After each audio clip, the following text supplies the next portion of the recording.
Hello दोस्तों, आपके अपने YouTube channel learning with Ajay sir ji में आप सभी का स्वागत है। अपने चैनल से जुड़ने के लिए लाइक, सब्सक्राइब और वीडियो को अधिक से अधिक शेयर कर दिए। आज हम लोग हिंदी के बहुत ही महत्वपूर्ण प्रश्नों के बारे में पढ़ेंगे जो ज़्यादातर सभी परीक्षाओं में यहीं से प्रश्न पूछे जाते हैं, जो बहुत ही इम्पॉर्टेंट हैं। आइए अब हम लोग प्रश्न देखते हैं। हिंदी की आदि जननी है संस्कृत। अपभ्रंश का वाल्मीकि किसे कहते हैं? स्वयंभू को। हिंदी का आदिकाल हिंदी भाषा का कहलाता है। शिशुकाल। हिंदी शब्द किस भाषा से लिया गया? फारसी भाषा से। हिंदी की आदि जननी है संस्कृत। अपभ्रंश का वाल्मीकि किसे कहते हैं? स्वयंभू को। हिंदी का आदिकाल हिंदी भाषा का कहलाता है। शिशुकाल। हिंदी शब्द किस भाषा से लिया गया? फारसी भाषा से। हिंदी की आदि जननी है संस्कृत। हिंदी शब्द किस भाषा से लिया गया है? फारसी भाषा से। हिंदी का आदिकाल हिंदी भाषा का कहलाता है शिशुकाल। नेक्स्ट क्वेश्चन क्या है?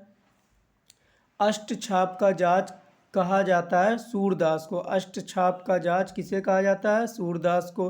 तुलसीदास ने रामचरितमानस की रचना किस भाषा में की थी? अवधी भाषा में। तुलसीदास ने रामचरितमानस की किस भाषा में रचना की?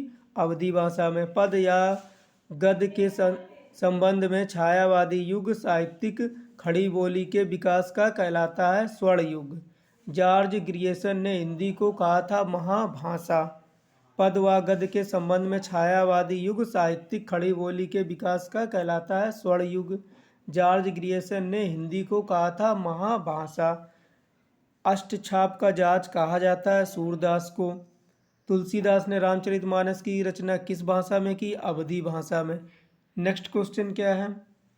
राजभाषा का अर्थ है राजकाज की भाषा। राजभाषा का क्या अर्थ है? राजकाज की भाषा। राजभाषा शब्द है संवैधानिक शब्द है। राजभाषा एक शब्द है संवैधानिक। भाषा होती है श्रव्य, लिपि होती है दृश्य। भाषा होती है श्रव्य क्योंकि यह सामान्य लोगों की बोलचाल की भाषा होती है। लिपि होती है दृश्य होती है। लिपि दृश्य क्यों होती है? क्योंकि इससे जब हम लोग अक्षरों को बारे में जानते हैं और लिखते हैं तो उसे लिपि कहते हैं। तो यह जो लिपि होती क्या होती? दृश्यात्मक होती है। भाषा क्या होती? श्रव्यात्मक, मतलब बोलने चालने की भाषा। नेक्स्ट क्वेश्चन क्या है? भारत की सभी लिपियां कहाँ से निकली हैं? ब्राह्मी लिपि से। भारत की जो भी लिपियां हैं सभी किससे निकली हैं? ब्राह्मी लिपि से। हिंदी की लिपि है देवनागरी लिपि। भारत की सभी लिपियां कहाँ से निकली हैं? ब्राह्मी लिपि से। हिंदी की लिपि है देवनागरी लिपि। देवनागरी लिपि को अन्य नामों से जाना जाता है लोकनागरी व हिंदी लिपि। देवनागरी लिपि के अन्य नाम क्या हैं? लोकनागरी व हिंदी लिपि। देवनागरी लिपि लिखी जाती है बाईं ओर से दाईं ओर। देवनागरी लिपि लिखी जाती है बाईं ओर से दाईं ओर। नेक्स्ट क्वेश्चन क्या है? देवनागरी लिपि होती है अक्षरात्मक। देवनागरी लिपि होती है अक्षरात्मक।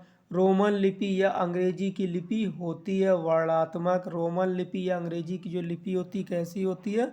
वर्णात्मक होती है। देवनागरी लिपि होती है अक्षरात्मक लिपि होती है।